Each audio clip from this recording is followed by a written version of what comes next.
Hello, everybody. Okay, we got to take a vote, come out of executive session. Can I have a motion? I've made the motion. Could I have a second? Second. Thank you. Mr. Wallace, Yes. Ms. Healy? Get on mute. Yes. Mr. Dorr, Yes. Ms. Zahowski, Yes. Dr. Kukunis, Yes. Mr. Conley, Yes. and myself is a yes. So we're out of exec session at 7:25. Could we stand for the pledge, please?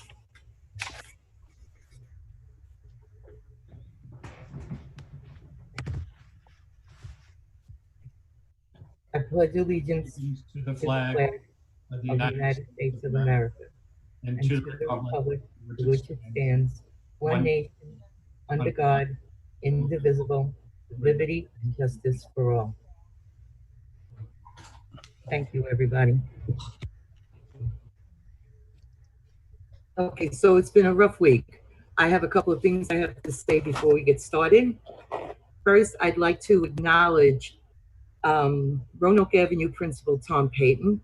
He was chosen by the National Association of Elementary Principals to hold a seat as a director on their board. This is an honorable position. The National Association of Elementary Principals is committed to all children enrolled in our schools nationwide. On behalf of the Board of Education, congratulations to Mr. Payton. I also have to give kudos to our teachers. They made sure that the school board's computers were filled with hundreds of emails advocating for the students and programs of this district. And they weren't alone. We had parents, taxpayers, other staff members did their share also. Text messages, private messages, phone calls, all advocating for our students and their education. I know I didn't answer all the emails, but there was so many, I really tried, and I'm sorry I didn't get to all of you. However, I personally believe that the message got through to the school board, and I want to thank everybody for their input. With that said, we're going to go to, we got to approve the district clerk. We got to take a vote on approval of what? Approval of the district clerk pro tem. Can I have a motion? Motion. Can I have a second? Second. Thank you. Any comments? Mr. Wallace? Yes. Ms. Healy? Yes.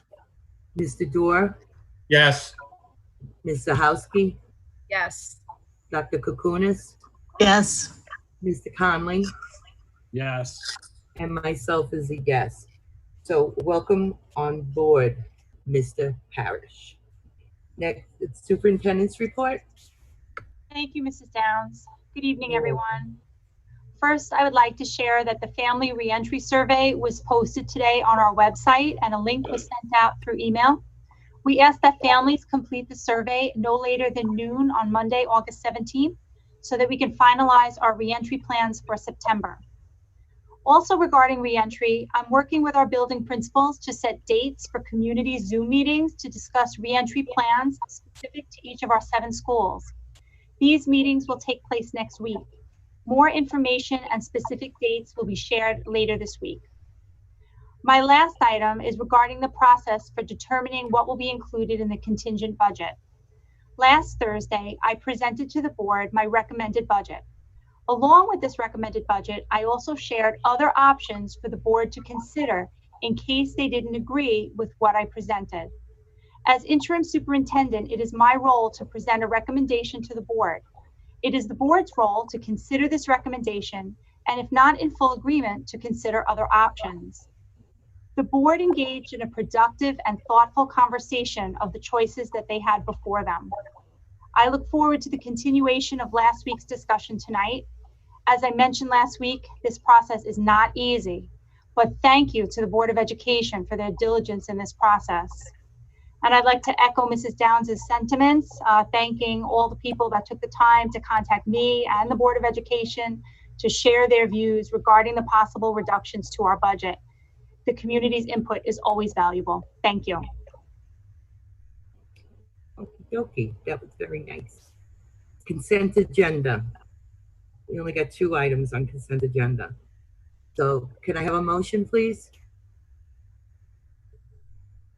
Motion. Microphone off. Motion. Can I have a second? Second. Thank you. Any comments? Mr. Wallace, Yes. Ms. Healy, Yes. Mr. Dorr, Yes. Ms. Zahowski, Yes. Dr. Kukunis, Yes. Mr. Conley, Yes.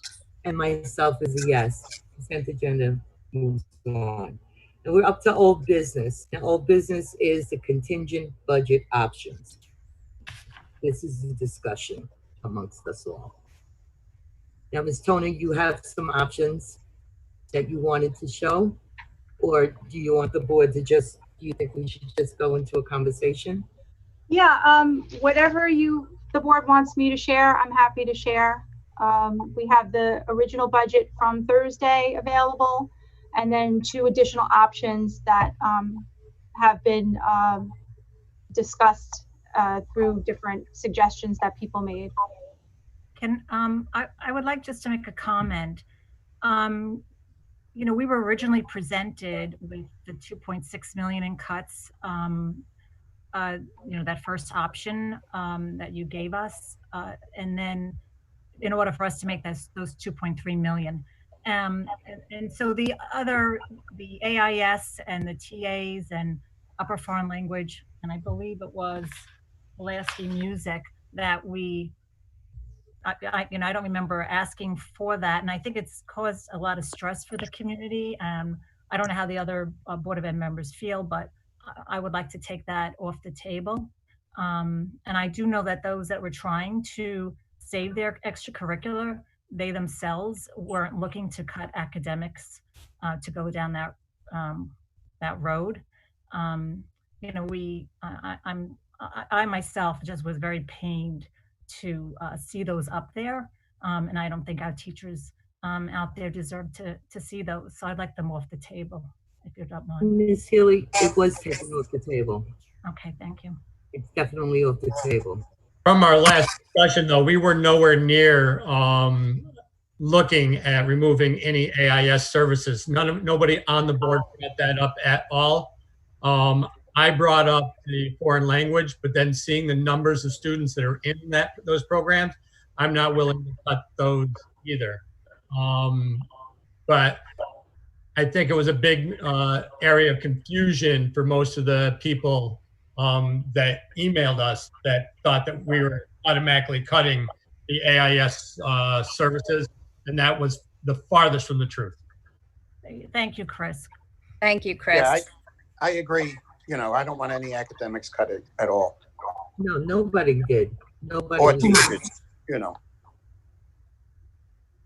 No, I agree. And, you know, I remember that someone had asked, do we have more options at one point?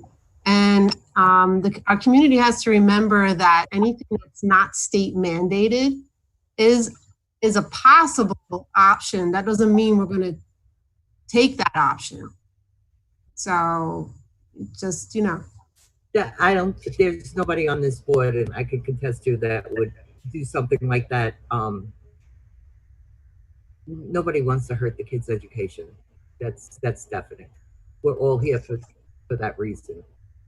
So who's going to start off the discussion?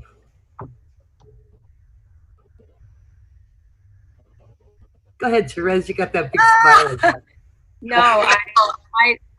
No, I would like to hear from other board members, actually. If I may, I'd like to. Go right ahead. Listen, as I went over all this, and as I'm looking at it, I don't really want to cut anything. I'd like to know if we can dip into reserves like other districts did, and not put ourselves in a spot like Greenport or Wyandanch, where they kept doing it. We're talking about this year. As I look at numbers and I take away, obviously we can't do equipment. That's something that we can't do. If we take the 250 from the charter, we can't do the raises. That's another 60,000. This is just my fireman math. I'm at like 1.8 million. I mean, can we find that between maybe more from charter or anywhere else, or 4% fund or reserves, and just do it all and say, hey, I mean, because I feel like we have an obligation to not only the community, to our staff, to the students, to really provide the best personal outcomes. I mean, it may not work. We may not have sports. We may not be able to do certain classes, but at least we gave the options to them. My main concern with that is the governor just said that he's going to maybe take 20%. That could turn out to 30 or 40% because he doesn't live up to his word at all, ever. And 100%. I'm concerned with dipping into our reserves, and we don't know what he's going to cut away from us. I mean, they owe us another 30 million, but we'll never see it. I mean, if we don't have sports, which the Big Ten, I don't know if you guys are familiar with, just go by businesses that goes on in the country. Got rid of all their fall sports, got rid of their football, and those are money makers. The spring. Yeah. Well, the spring, and who knows what's going to happen. If we don't have sports, then it's going to be prorated. We're going to be able to put that money back into the reserves. The sports thing hits us in two ways. One with the budget, and the other thing is COVID. So there might not be sports anyway. And as far as what Mr. Dorr said about the governor and the cutting, I'm just as afraid of that. I mean, remember back in 2008 or something, his father came in the middle of the year and made a big cut. And a contingency budget like this says not next year, it's not going to be over. It's going to take at least 3 years for a district to work out of this.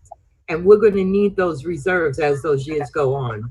And that's my fear of taking away the reserve and our community voted it down twice.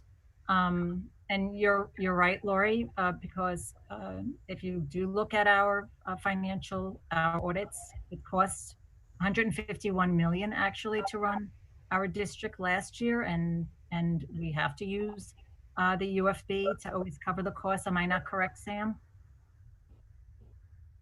You already used the UFB as a source of revenue.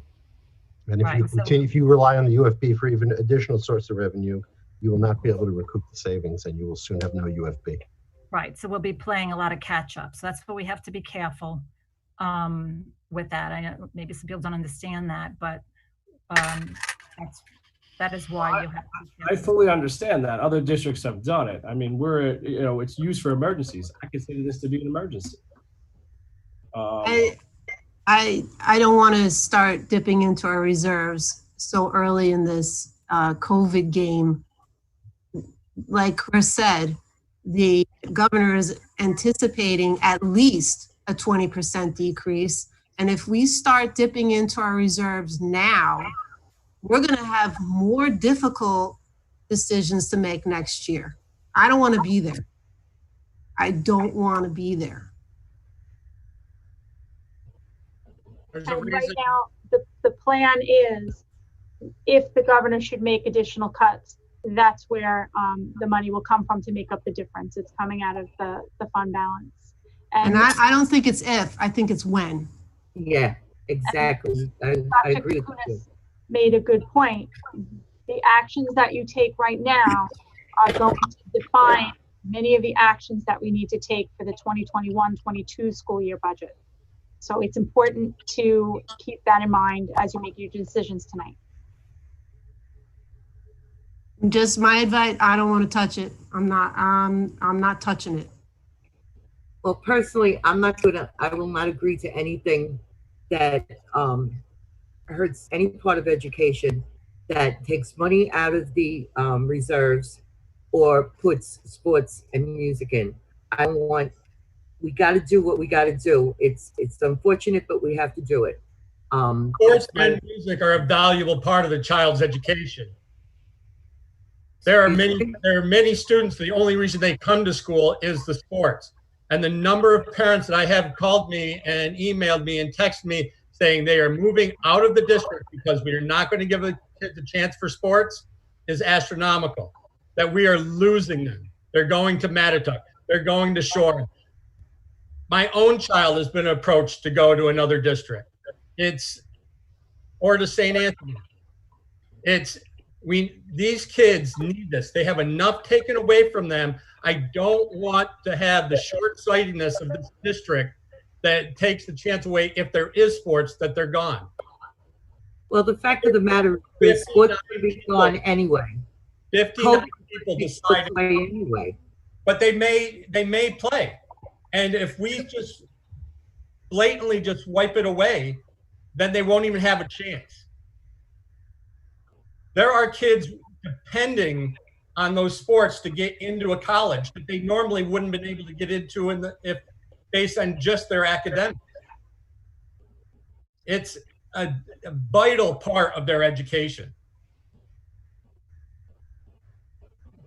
It's heartbreaking. So beyond heartbreaking. I wish all those 2,000 people that vote no could go sit in front of a senior who needs this year of sports and tell them, oh, sorry, at $9 a month was just too much for me. Well, they needed it last year too, and it was taken away with the COVID. But what not COVID takes it away totally. What are we going to do, Chris? okay. Well, the community did not vote the budget down to take sports away.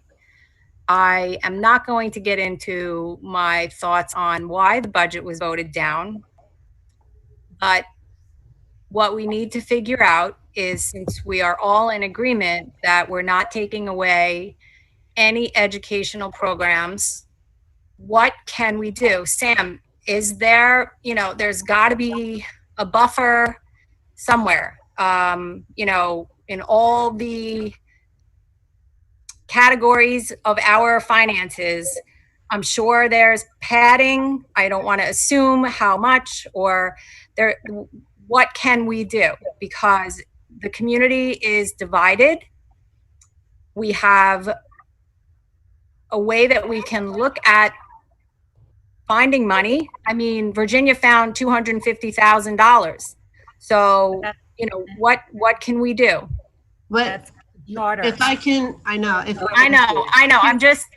I'm loosely saying that, but we need to hear, we need to talk about this, and we're all very passionate about, sports and music and education. We all are very passionate, and, we need to kind of clear that and get some finance answers. We need to know what can we do? And Sam, maybe you have the answer to that. How can you help Mr. Doors, getting this passed through? And how can you help? We all want everything. Brian said it great. We all want everything, but what can we do? If I can say before, because Sam had said before, even with the $250 from the charter school, we're not taking that money from the charter school. When we start off in the school year, we anticipate so much in cost. Then, you don't know what fluctuation. We don't, Sam said, I feel comfortable moving 250 from the charter school, but that doesn't mean that we might be liable for that later on. So what I did recommend, I know I mentioned it to the board, was could we delay any decision, yes, no, until after the holidays, January, when we know how much our health care cost is going to be. That in the past few years has risen astronomically. charter school enrollment, we'll know. And also we might have a better understanding of what's going on as in state aid. And I don't, others, also, how much is the reentry plan going to cost us? Because people say, oh, you saved money with COVID, but we don't know how much it's going to cost us to re-enter. This is a whole new animal. I don't know what other word to use. So, you know, Sam, do you think in January, maybe we'll have a better understanding of where we stand dollar-wise? I'm just putting it out there. And are you allowed to do that? Like, not? Yeah, can we wait? Can we wait to make a decision on sports and clubs? So a number of issues there. So let me try to take them in the best order as I can. To talk to Ms. Zahusky's question first, I don't have a panacea here. The community 2 times was presented with your budget and voted no. That's $2.3 million that we don't have that would fund all of these things, because the community said that they do not wish to be taxed any greater than what they are currently taxed. So I don't have any magical answer for you. I think the board has been presented with a number of plans that are going to cause pain, but they're designed to spread the pain as lightly as possible amongst the constituents of the district. For example, we tried to select as many positions as we could that currently don't have somebody in it, so that we're not putting somebody out of work and putting a family out of income. We're trying to make sure that when we are putting people out of work, we have other jobs that are vacant that we can slot them into. We're trying to make sure that programs, core programs for students are preserved. There's the problem that you have with the budget. There is contingency money built into the budget.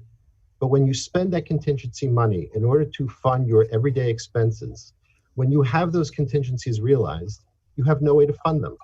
Right now, we are gambling that we won't get a surge in student registration for the charter schools, which is perfectly within a parent's right in this district to enroll their child in the charter school at any date in the year. And once that happens, we're on the hook for the prorated portion of the tuition. When, you know, there is money in the budget to fund increases in health insurance, but I'm telling you right now, it would be extremely irresponsible for you to touch any of that contingent money, because we don't know what the increase is going to be, and you are contractually obligated to provide health insurance to employees who have it in their employment agreement.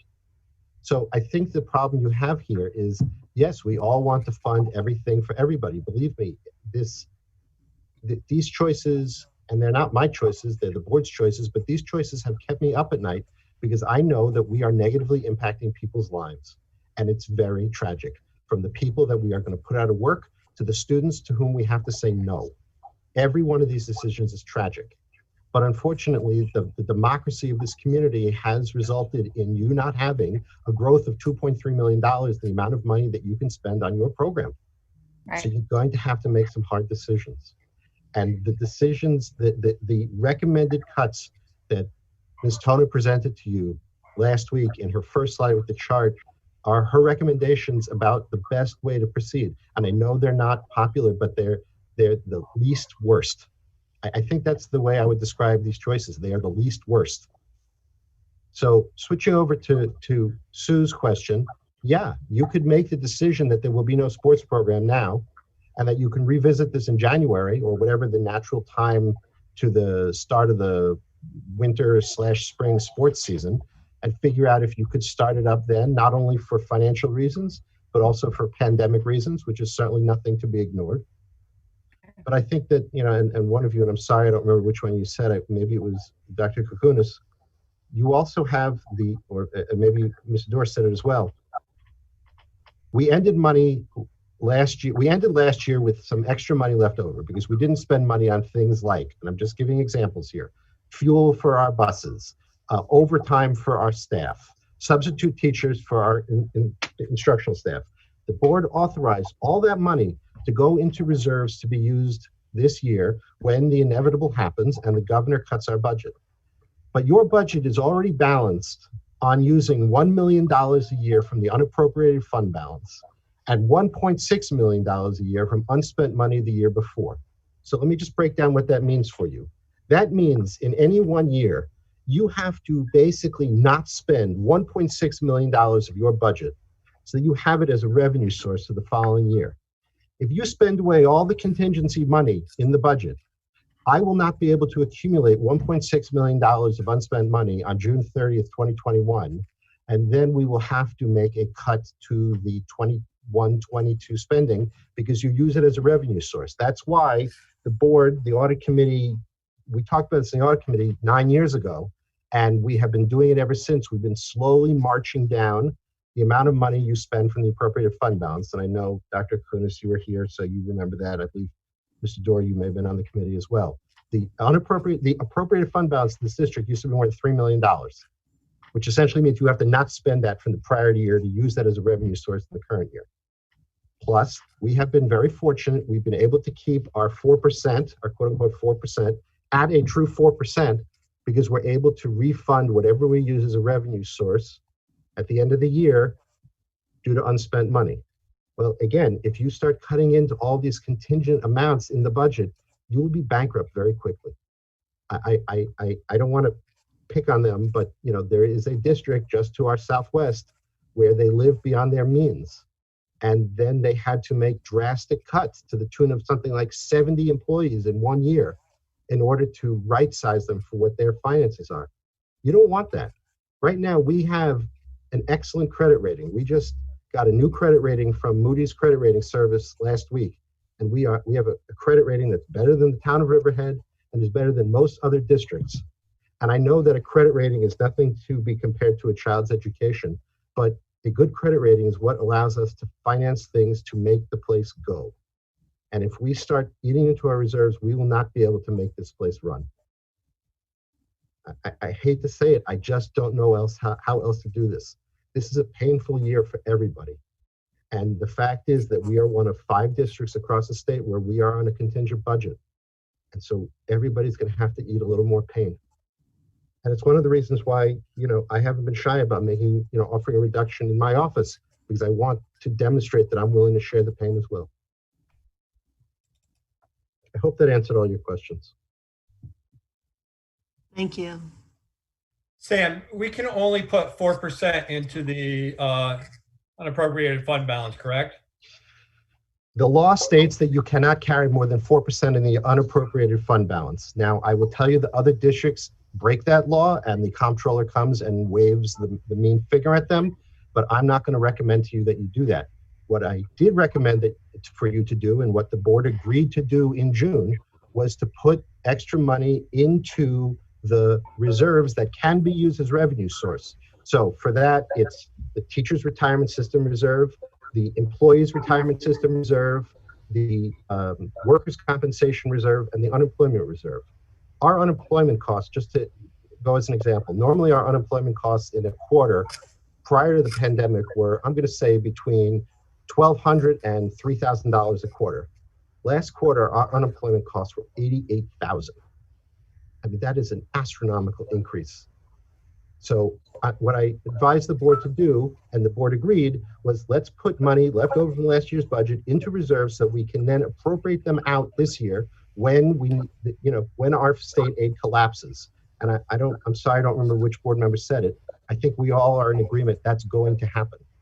So again, I said this the last time, but I'll just reiterate this. Come October, your job is to set, October, November, your job is to set the levy. You have always used that vote to also appropriate money out of reserves. Well, come this October, November, you're going to appropriate even more money out of reserves because you're going to need to cover the gap that's going to exist in state aid. I want to make sure that when we get into the school year, when we start running the school year, we don't have to make a mid-year cut. I would much rather, I believe a stronger educational position would be for us to be able to add something than have to say mid-year, sorry folks, because there's a reduction in state aid, we're going to have to get rid of, I don't want to stress, I'm making this up, upper level foreign language. I just randomly selected that, please, It's just an example. And that's why I recommended to the board back in June that you put all that money that was left over into reserves so that when the state aid does collapse, you can pull out of that, out of those dedicated specific reserves to fund those differences. Thank you, Sam. You're welcome. Anyone else? Do you guys want Christine to put up the different scenarios that was put together so we could actually read them and look at them and then maybe go over that? Yes, Ms. Turner? Okay. I'll start with the original one from last week.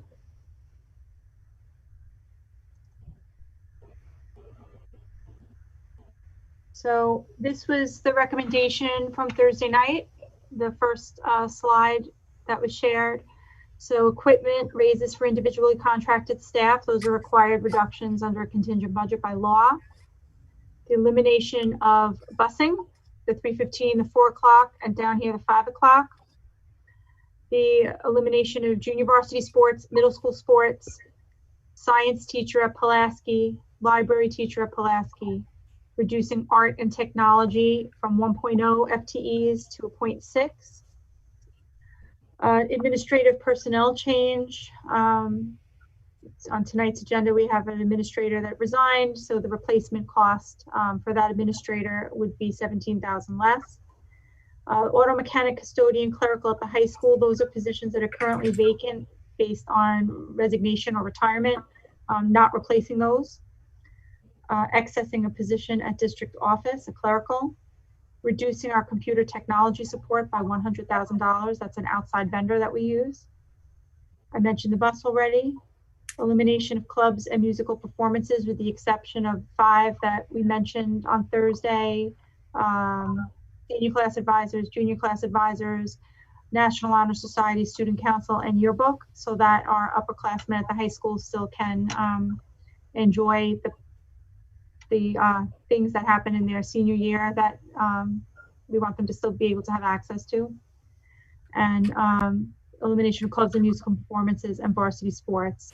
And that the total reductions would be $2.3 million, just a little bit, $18,518 over what we need for a contingent budget. So that was that option. Do you want to discuss or you want me to move on to the next option? What's the next option? Let's look at that first. Okay. Can you enlarge it also? I can't see it.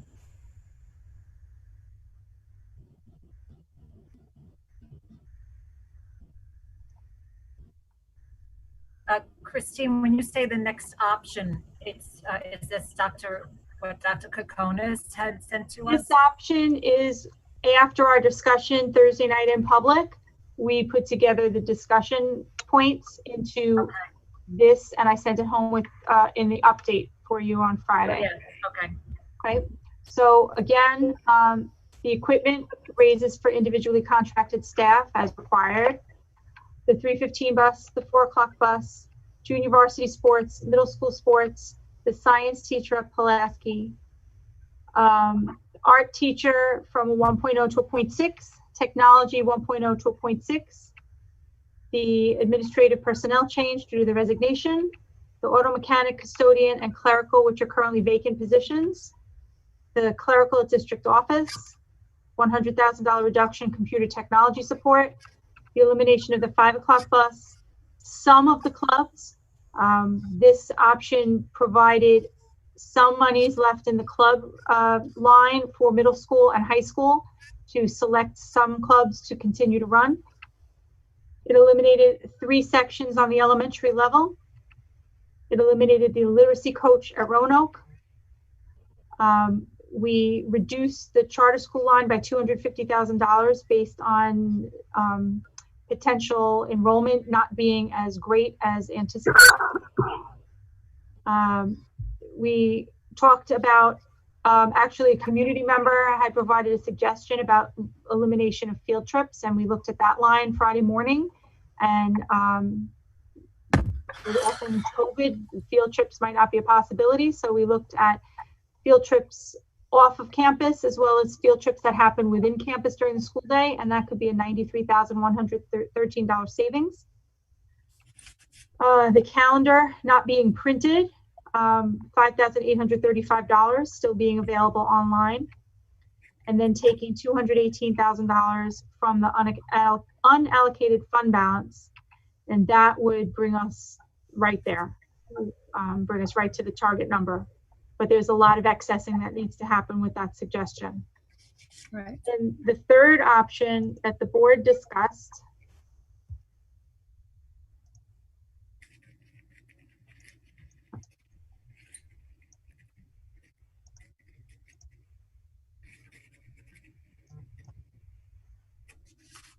okay. So again, the equipment, the raises for individually contracted staff, the 315 bus, the 4 o'clock bus, varsity sports, junior varsity sports, middle school sports, so all athletics. The administrative personnel change, the 3 vacant positions, auto mechanic, custodian, clerical at the high school, the district office clerical excess, $100,000 less for computer technology, the 5 o'clock bus, all clubs with the exception of the 5 that I listed before for the seniors and juniors, the $250,000 from the charter school line, the elimination of field trips and school busing during the school day, and the calendar not printed brings us with $157,116 more in reductions than is needed to be reduced. So it gives you back $157,000. And there is no money taken from the unallocated fund balance, and there's no teaching positions excess here. That's the one that Sue put together, right? That's the one Dr. Kakuna suggested. That's the one that I liked. Yeah, I like that one myself. Because I know that once you lose programs, positions, it's very hard to get back. So when she presented that, I liked it also. Can you fit that to one screen, like that we can see the whole thing? Make it smaller, yes. Well, but not. I'll see if I can find a happy medium of size. So I have a question. The computer tech support. What is the exact role of that person? We contract with a vendor to provide us with a few different people that come in, and they work on infrastructure for technology.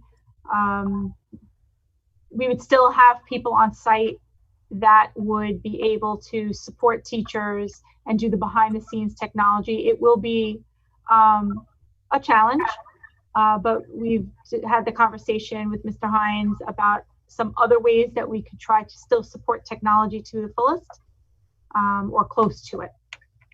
Christine, can you go back to option 2?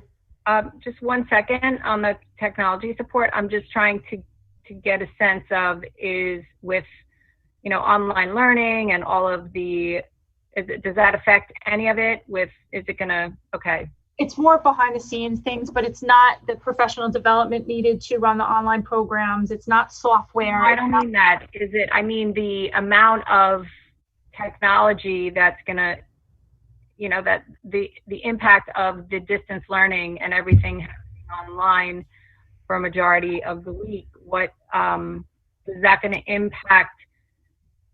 How will that impact the technology support? We're looking at other ways where we can perhaps look at different vendors that charge amounts. Currently, we use 2 different vendors. Last year, we had started working with a new vendor. We may look to continue to expand the use of that vendor because we may get additional support for less of a charge. So we feel confident that we can still run the technology department with a reduction. Okay. Thank you. Do you want me to put the second one back on the screen? Yes, please. You are requested. And I'm just gonna You make it could all make that small again. smaller, but not too small. How was that last size, that middle size? That was good. Okay. All right, this is just about everything on here.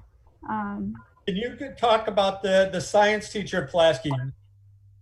Where would that teacher go, and what would happen for that science lab at Pulaski? The science lab at Pulaski would still be in existence. Currently, the teachers bring their students in, and there's a dedicated science teacher present who plans the lessons, the labs that happen when the students come in. I believe they come in once every 2 weeks. It's a rotation schedule. So science still happens in the classroom with the classroom teacher. This is an additional support, and the teacher provides labs, and the classroom teacher comes in and works with the science teacher to give the students the opportunity to conduct labs at the 5th and 6th grade level. So currently, that dedicated science teacher is in a science tenure area, and there is a vacant science position due to retirement that we have held off on filling, that this particular teacher could go into that spot and maintain tenure and seniority, but it would eliminate allowing the students to have that science teacher in the lab. The classroom teachers can still follow a rotation basis and go into the lab to do science experiments with their students, but the dedicated science teacher won't be there. And Okay. didn't we expand with that last bond to provide that science lab? And that's The lab was paid for through the last capital project, but the personnel costs are not included in the oh, capital. I know that, but what the purpose for that is that there would be a dedicated. It would still be a dedicated science lab, but the classroom teachers would go in still on their rotation basis and lead the lesson without having the science teacher present to help them do that. When I taught at Pulaski, we did not have a dedicated science teacher, so I think that classroom teachers will be able to handle that, and it's not a loss of any educational program. Correct. I mean, it's wonderful to have that opportunity, but in a contingent budget, it's something that is not required, and it would not eliminate the teaching of science at Pulaski. And the art position is going down to 0.6? Yes, Mr. O'Hara looked at the sections in art, and there's room in some of the other sections for students to go in if necessary, but these are also electives that if there are 2 classes that we can't run this year, we would make sure that we were running them the next year, so that if students wanted to take them, we would, as we do with some other electives, we try to rotate them if there's not a large interest in those electives. So again, that's not really a reduction of any educational programs. We're still offering art. We have several art teachers, so it would just be 2 less sections of art, but the high school work to, if we cut a section, that there's room in the same section for some of the students to get rescheduled into, they'll do their best to do that. Okay, and the technology? Same thing, same thing. So those really are no reductions in educational programs, because the students will still be able to take what they had scheduled for, and there might be some students. A job, no one's. Well, no, 2 teachers will go from a full-time position to a part-time position. So basically what happens is they will be accessed. The art teacher and the technology teacher will be accessed, and they will be offered a part-time position. And all part-time positions are annual appointments. So the part-time position would end on June 30th of 2021. And then as soon as an art position, as 2 more sections of art become needed, or if an art teacher leaves the district, that teacher will be offered the full-time position back and be taken off of the preferred eligibility list. And the same for technology. Okay. And technology is one area we shouldn't even think about cutting right now with all the kids who'll be doing online education. That's your robotics and these are robotics, principles of engineering. And it's hard to get a tech teacher. I mean, yes, so what's the incentive we access them and say, oh, here's a part-time job, and technology teachers are very hard to get. I mean, we had our raw products program. They went to the States 2 years ago, I think it was. Yeah. We went to So, but those classes we're talking about 1 or 2 people, right? No, the numbers are up. The numbers, we looked at, the numbers were in the section, they were full sections, but we looked at the number of seniors for technology. There was only 2 or 3 seniors that would have been impacted. If the same section is offered at another time, they'll try to move those seniors into another section so that they're still able to get those courses. They're not required for graduation. The robotics is a club as well. So a lot of the work that they do to go to competitions may not happen anyway if clubs are eliminated. Plus along with COVID. And COVID. I feel this is our best option, and which maintains the opportunity, if COVID allows it, to have sports and music. Like I said before, they're a critical part of a student's education, the music department. The number of emails we got saying how drastic or how important the music is to our students. It's not just a club or an extracurricular activity. It is desperately needed in the education of a student. Also, I feel the same on sports. You're not learning the teamwork, the hard, the extra hard work, the dedication it takes to go for your regular school day and go on and put in something extra effort for your school and your teammates. I'm for this option. What's the bottom line on this one again? Can't say it. This one brings us exactly to contingency. I just want to also mention to the Board of Education, the 3 elementary sections and the literacy coach. Right. There was a way to keep those in the budget in the world of COVID, and knowing that we're trying to provide as much contact with students by teachers when the students are home under remote circumstances. We're also providing the full remote option to those who request it. If there was room to eliminate 3 sections based on class size, keeping those 3 sections and the literacy coach in provides us with 4 additional people that can help with the contact for students, for those that are remote or full remote. And then also using the unallocated funds down at the bottom, 218,000. Correct. So I'm actually in favor of the 3rd proposal, the one Dr. Koukounis came up with.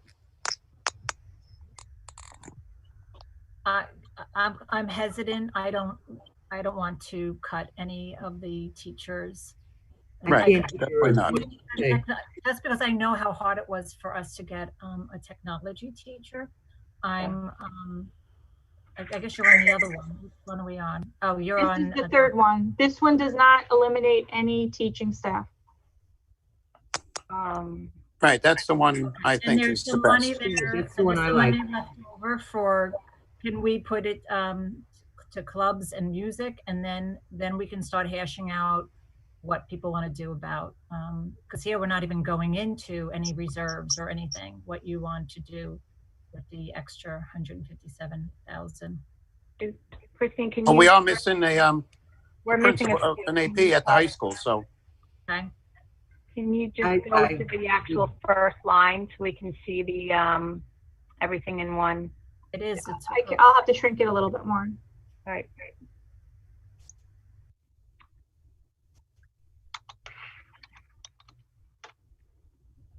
There you go. Okay. So I really like this one. Yeah, that 157,000 could be the replacement AP at the high school if need be. With all the support everybody's going to need, I think we need to fill that position. I'm a little uncomfortable hiring somebody, but that's a discussion we can have later on. All right, I'm just throwing it out there. No, that's good. Can I bring something up about this plan? So Sure. we are cutting varsity sports, but we're putting in the music and performances? No, that was just a suggestion, Chris. No. I was just talking about if we Here. wanted to look to reserves. That's all. Not that I'm favoring No, that. this plan here does not have anything removing the music and. Yes, it does. The It does. clubs. It says clubs. That's clubs. 296,000. 296, $553. Okay, I just thought everywhere else the musical performances had been listed separately than clubs. It was No, clubs Yes, and musical listed performances. separately. There, clubs and musical performances is on the first one. Okay, It's clubs on the second one, but that means clubs. Well, actually, the second one did include musical performances as not being reduced. So this is clubs and musical. With the exception of the 5 clubs at the high school: senior class, junior class, yearbook, student council, National Honor Society. Those will still be available.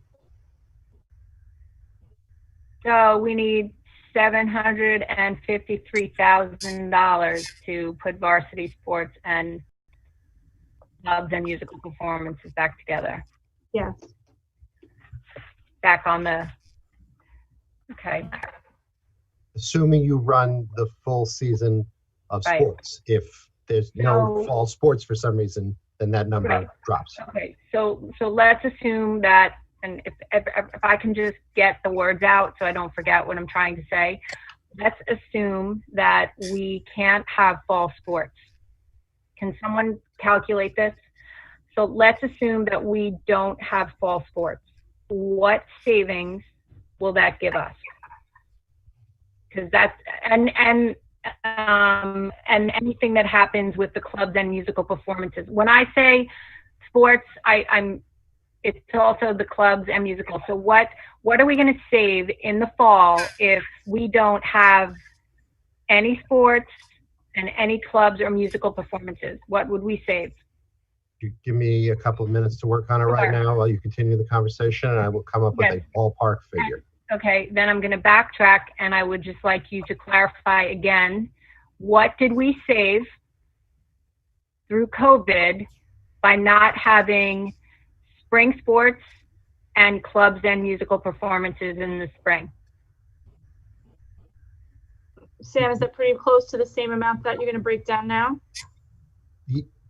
You paid a lot of the coaches, you paid the coaches some money, you paid the advisors some money. So the amount of money that you saved in the spring was not the full shebang of not running it. So let me tackle the first question first, and I'll come back to the second one in a minute. Yep. I mean, right now there may not be fall sports, but there's also talk Right. of pushing it back. Yeah, my process is still, so then if we don't have fall sports and clubs and performances, we will obviously have a savings. We obviously have a savings from last spring. If they push the fall sports and we don't have fall sports, and then we end up not having winter sports, what will we save? And clubs and musicals. Savings from last year went into reserves. I understand. Did it go into reserve? And Mhm. if it, well. We just said that we didn't want to go into reserves. Right. So you said, Right. did the savings from the spring savings go into reserves? They were authorized to go into reserves, but that money hasn't been fully allocated yet. Because Okay. we're still waiting for the auditors to close out the year. Okay, so let's assume that we still have money and we can access that money because it was allocated already for spring sports, for spring clubs and spring musical performances. No, From wait, last hang on. year. Let me stop you. You can't. Okay. This is. I call it the remember Ghostbusters where they say you can't cross the streams. You can't cross the budget years. So whatever was not spent in last year is not touchable anymore for expenses for this year. It's in reserves. It's in like a savings account. But you I can't spend understand. it. Wait, before you complicate it in right now, I just want to know what that number is. Because if we're putting it into reserves, I know there's some portion of the board that doesn't want to go into reserves, but if we had it and we didn't spend it and it was allocated for those purposes last year, why can't, you know, we might consider taking it back out of reserve and using it. Are you saying that that is not possible 100%? Okay. It's not possible in the way you're saying it. Okay, so can you explain it how it would be possible? Try to help me out, Sam. I think my question, it might not be clear, but I think you understand what I'm getting at. So let me try to answer your question. Okay. You can only use reserves for the specific purpose that the reserve is set up for. So, for example, there's a reserve for workers' compensation costs, okay? Sam, can you use the examples with the categories that we're trying to save? So could you do that instead of deflecting it to something that doesn't relate? There is no reserve there is no reserve that you're referring to, Therese. What you're trying to do is you cannot spend additional money out of an expenditure side of the budget, a cost of this side of the budget, on something that, for money that you had appropriated last year but is now in a reserve. You can't cross between the revenue side and the expenditure side. You asked the question about what would be saved if we didn't run fall sports. Right. Just on salary alone, on the varsity level, this is only salary, it's approximately $150,000. Okay, if we don't have fall sports. If you don't have fall varsity sports. Okay. And that doesn't include the cost that we have for officiating and the rental of the whatever facilities we may use. I can't remember what season. Golf, the golf course, things like that. Right. So what is that? What is all those numbers? What are all those numbers? Let's say it's probably another approximately $15,000. That's my ballpark figure sitting here. Okay, so it's not a lot, but okay, so then that's just varsity fall sports. Correct. So we're already at I'm just going to say $150,000. So what is the savings then for the other clubs and musical performances in the fall? Well, clubs are full year, and then the musical performances are the stipends for the music teachers because they come back in the evening to do the performances. Okay, so how much is that? I'm just trying to also let the public know too what these costs are, and I'm trying to figure out how we can get $753,000 so that, you know, we can have a.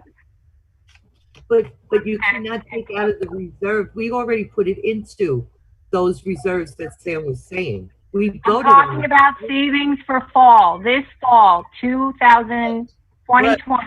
If there's no sports this fall, that does not mean the fall sports aren't going to play in March. Right. No, I know, but I'm saying what happens in the event that, you know, one of the seasons is canceled because we just don't have all the days in the week to do it. So say they move, unless they're going to shorten the seasons. What? That's the plan. Right, I know, but I'm saying what in the event. Fall sports start in March, and then spring sports start in May. And they're all 2-week seasons. I think, Therese, to answer your question about the clubs, I think, you know, it's a little bit of a different animal because the clubs are designed to run all year. I mean, I think the best way to approach it, I guess, and I'm just thinking off the top of my head here, is think about it in thirds: fall, winter, spring. I don't even know if that's a fair way to look at it, but I can't give you an answer. I mean, that's the only idea I would have. So you'd say about $100,000. But contractually, as a club advisor, the stipend is for the full school year. We don't have anything in the contract that splits it into thirds like athletics is. Right. I don't know how you would do it. I'm not certain how you would approach the clubs and musicals to give you an exact answer, Therese. You know, for argument's sake, you could say $100,000 in each. But again, I think Christina's right. You would have to renegotiate how that's going to work with the union because they have, contractual obligation. The district has a contractual obligation. Right. I'm just trying to find money. So this is very challenging. My heart is in my throat right now, and I just.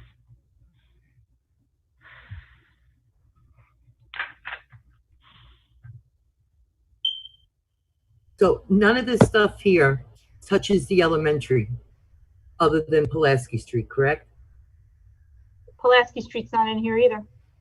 No elementary schools. This option keeps the librarian at Pulaski. It keeps the science teacher at Pulaski. It doesn't eliminate any teachers. It keeps the technology sections and the art sections at the high school intact.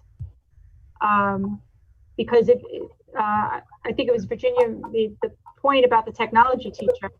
Yeah, we reduced the technology teacher from a 1.0 to a 0.6. There are other districts right now that are looking for technology teachers, and we will lose that person, most likely. And on the one that myself and Matt Sue's thing is elementary touched in that. Nope, nothing. Exactly. There's no teachers touched. Not at all. Nope. I still like Sue's. Yes, me too. And some of the wiggle room that happened there was from the discussion on Thursday when we were able to reduce the charter school line by $250,000, and then Friday when Sam and I looked at the field trip line for transportation. So, and then the calendar, but that's where about almost $350,000 came back into play, which helped us restore the teaching positions. That would have had to have been cut, whether we liked it or not, on that first one. I mean, we had 2.3 million in cuts. And so when I recall looking at that first slide, even if we weren't trying to, look to help in the club or the sports, the varsity sports, we were faced with cutting our librarians and the librarian and who else? Yep, here it is. It was the science teacher Pulaski, the library teacher Pulaski, 0.4 art, 0.4 technology. That was the teaching. Right. That, and I can't help just knowing I don't want the librarian or the deal. I know with Pulaski we were really trying to build up to enhance a lot there, and we were working towards that, especially when we did the expansion. And then, and I know how hard it was to get that technology teacher, and I don't want to see, especially knowing that they have to be accessed and then they have to reapply as part-time. They don't have to reapply, but they would lose their full-time position, but we would, we have no reason to not keep them in a 0.6 position if they were willing to take it. Well, if they were willing to stay with us. and because they would, if I was in that position, is whether or not they're going to look for stability. What are we saying then to our educators? That we're not going to provide a stable environment. I think they've been through a lot. They've been the bedrock of our school. When I've seen directors come and go, programs come and go, and they've had to always be the ones picking up the pieces. So, and especially what has happened now, I don't want to do that to them. And I know how hard it is to build up a program, and then we're going to lose it. And I know this is just really, really painful. So I just strongly feel that way. Like I won't budge when it comes to the teachers. I don't want to talk about, for me personally, about accessing any of them, and or breaking down a program, especially your the science teachers. Once the science teacher goes over to the middle school to fill that vacant position, what's our chances of getting that science teacher back? I mean, the same thing happened with music down in the lower grades. We never got it back. Again, once positions are eliminated, especially knowing that the next school year budget is going to be difficult, losing a year of tax levy growth it compounds year after year. So, you know, it's difficult to restore programs when you're looking at only increasing the tax levy next year by the property tax cap amount. And then there are increases every year that are built into a budget, you know, personnel costs, health insurance costs, even costs for materials and supplies. Things go up on an annual basis, just like they do in our homes. It's difficult to make up the amount that we're losing. I have a question. The library, isn't the library a prep time for Pulaski? Yes, but in Pulaski, they have 6 periods of prep a week. And what would the impact of that be to the teachers with lost prep time? They would still have 1 prep a day as opposed to 6 preps a week. So one of the days during the week, they have 2 preps. So that Okay. would be eliminated. They would have, so we would still be within contractual obligation. Okay, so, and that's okay with the RCFA? As long as we meet their contractual obligation, it will be okay. Okay, thank you. Christine, can you put the other option, the third? For, okay. That's the third. Okay. So I just need to wrap my head around this. So are we saying as a board that the majority is saying that no reserves? And if that's the case, then we can't save sports at any level, and we can't save clubs and musical performances. So why wouldn't we just look at this recommendation here that was, you know, well thought out by Dr. Kukunis, you know, because I don't feel like anyone's thrown me a lifesaver when I'm trying to find money for sports. I don't, you know, and the clubs and music, you know, I just, if we're not gonna save those 2 programs, which are, you know, the money that we need, like I said, was the $753,000. Why would we consider any other option than this? Why would anyone have to be relocated? Why would any program have to be cut? Why would any teacher have to be accessed? This seems to work. We have obviously an excess of money. So, you know, can someone, you know, defend otherwise? If we weren't going into, I mean, if COVID, this was just another year of somebody voted down our budget and COVID hadn't happened. I can't really hear you, Virginia. I'm sorry. Can you hear me now? I have terrible internet. Yeah. Can you hear me? Okay. I would, you know, think about doing the reserves if it wasn't a COVID year, if we weren't dealing with COVID, just because it's a lot of unknowns. Mm-hmm. I agree. That's what it is. We're hit with 2 different things now. This is not your normal year having a contingency.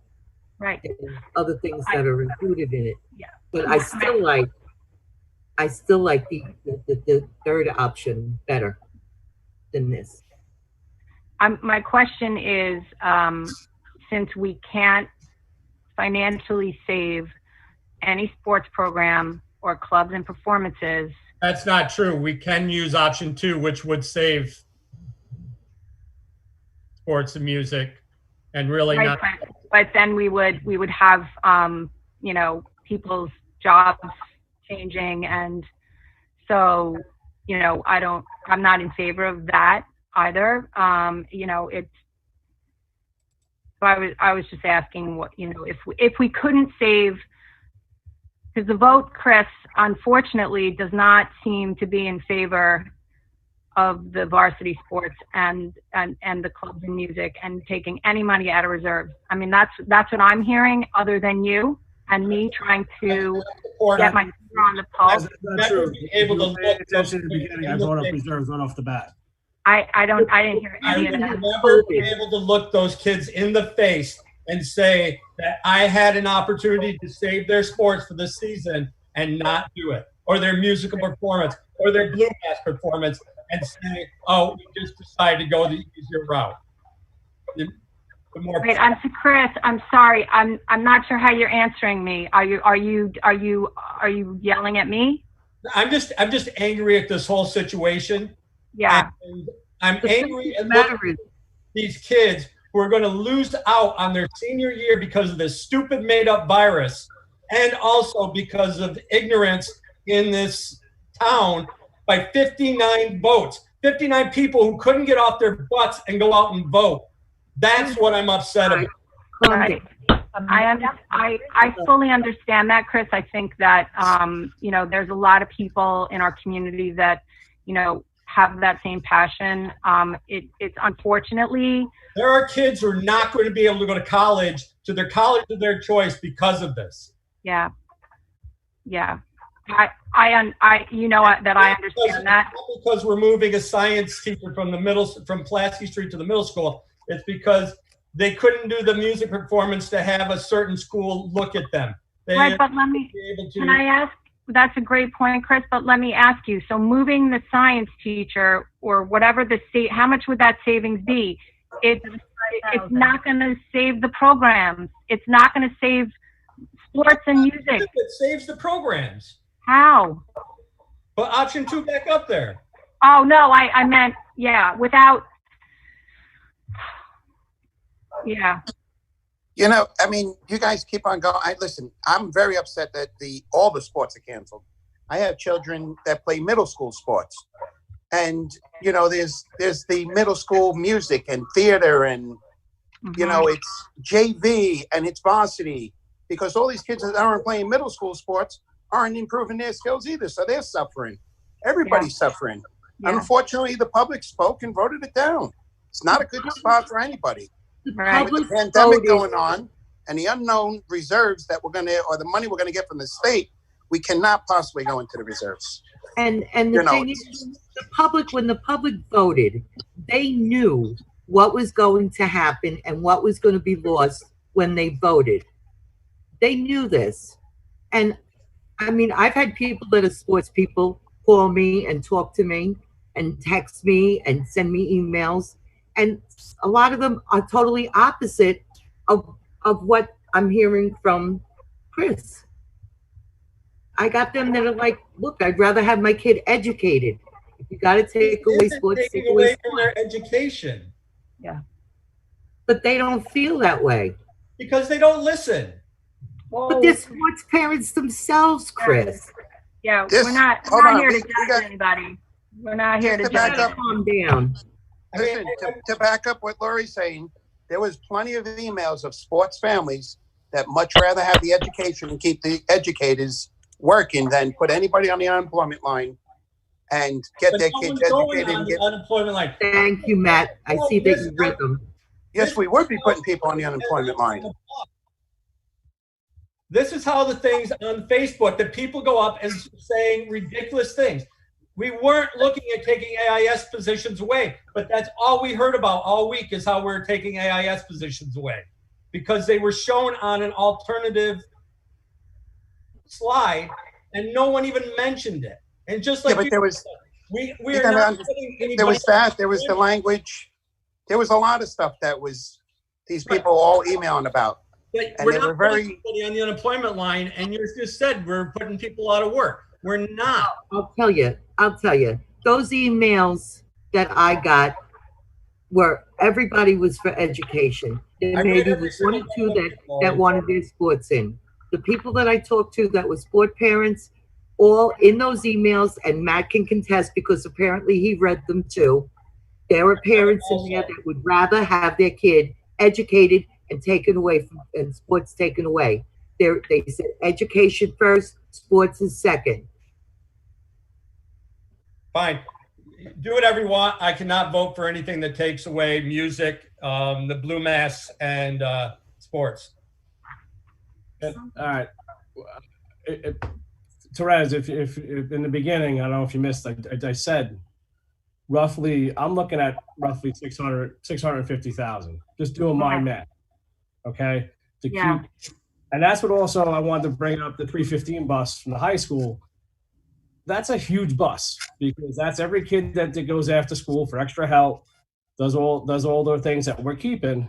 A lot of kids find a way home because they usually take the regular bus home. Now they're staying there for extra.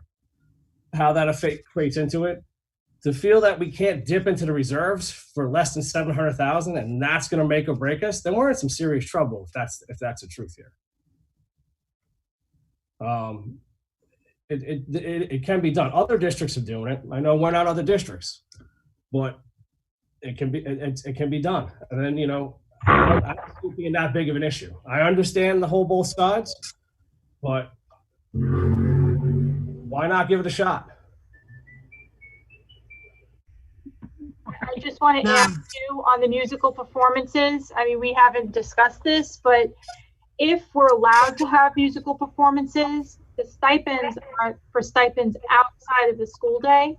If the buildings were able to have musical performances during the school day and live stream them or record them, there is a possibility we could still have musical performances. If in the world of COVID, we're able to socially distance the kids for a performance. I know the music department is looking at ways to take a band and maybe have half or a quarter of the students do rehearsal at one time, just so that they can perform, because they have to be, for wind instruments, 12 feet apart. But just to put it out there that there is a possibility that we could still have musical performances without an audience, live stream it, and the students would still have that opportunity to perform together. And that wouldn't cost anything, is that what you're saying? Or because if we did the performances during the school day, there's no stipend. That's a great option. That gives the blue masks hope in that. I like blue masks might be a little bit different because there's a lot of rehearsal. All that rehearsal time happens outside of the school day. I don't know if that would work, but it would work for the performing groups. Right. That's what I meant. I didn't mean to bring up the blue mask. I'm just saying the whole idea of getting a theater, that puts us into what's the possibility of that. Like, I know that my son's musical theater over the summer was canceled. They're just doing more Zoom type of things. Again, we're in the same boat of what's possibilities for that next year.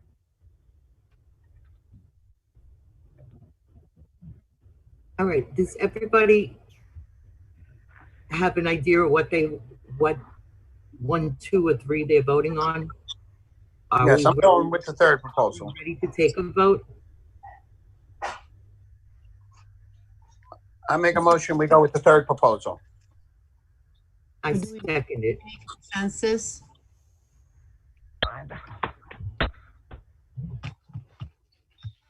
Mr. Wallace? Yes. Ms. Healy? Yeah. Mr. Dorr? No. Ms. Zahowski?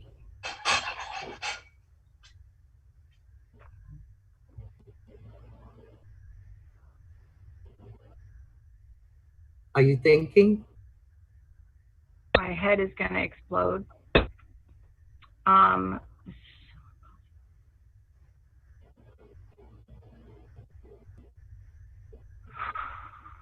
I'll come back to you. Dr. Kukunis? Yes. Mr. Connolly? I'm going to vote no because I feel like we need to fight for all of our kids.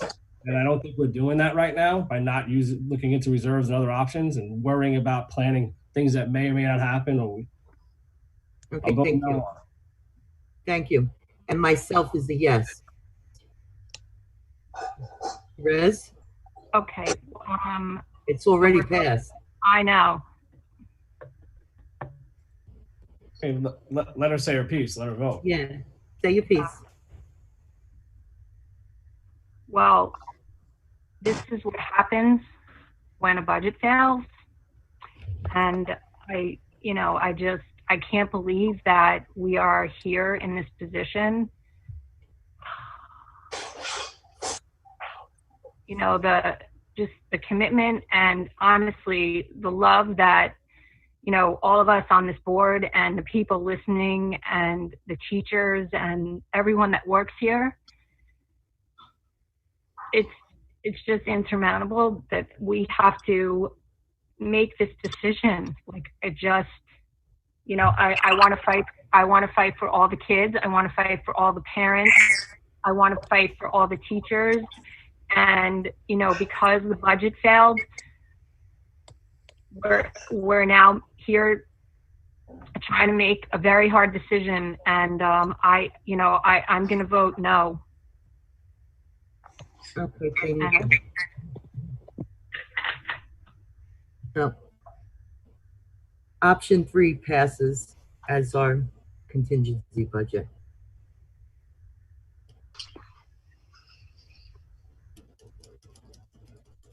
So, move on. There's no new business. We got opportunity for board members. Anybody have any comments, plans, and concerns they want to talk about? Okie dokie. Opportunity for RCFA. I'm sorry, Lori, you didn't do the consent agenda. Yeah, I did. Yeah, we did that before we went into this. It was We did approved. that. Okay, sorry. Yep. Yes. So opportunity for RCFA is Mr. Wallace going to zoom in or? Yeah, I have him right here, Mrs. Downs. Hold on, let me admit him to the room right now. Okay, thank you.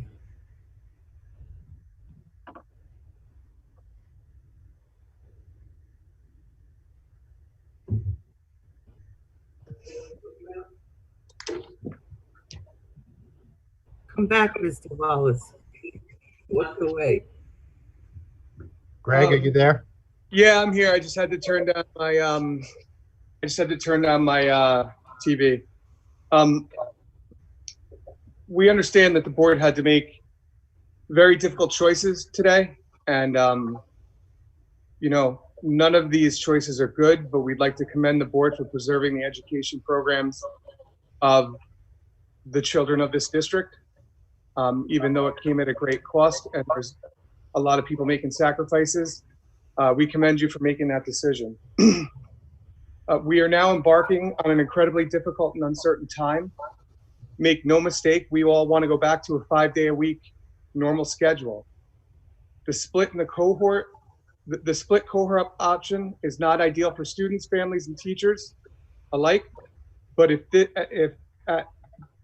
at this point in time it has been deemed the safest way to educate our students, we're going to make the best of it. As the board has seen recently, the faculty at Riverhead is passionate about the programs we have at our school and dedicated to the students we serve. The hybrid model will be successful. Our faculty will see to it. I also have to respond to a comment made by Mr. Dorr, calling this a made-up virus.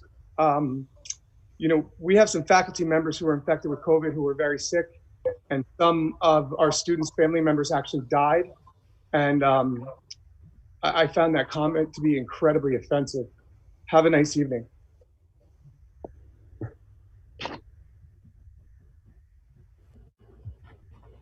Thank you. Opportunity for public. Mrs. Downs, there are 9 people in the waiting room, so I'll just start admitting them like last time. Okay. Wait. Christine, you gotta mute yourself. I have 3 written. First. Written. First. All right, the first is from Joshua Burns in Riverhead. If everything goes as scheduled, when would the first day of school be? Is there definitely a totally virtual option, and will virtual students be allowed to participate in sports? So the first day of school is scheduled for September 3rd. It will not be for every student. Depends on the cohort the students are in. We have information on the website, but we'll be putting more detailed information up in the next week. Yes, there is a totally virtual option. The survey that was sent out today allows you to, as a family member, to put your child's name into the survey and indicate if you request the totally virtual option. And as you just heard this evening, sports are not included in our budget. From Jolanta Berleva in Riverhead, can school be open full-time?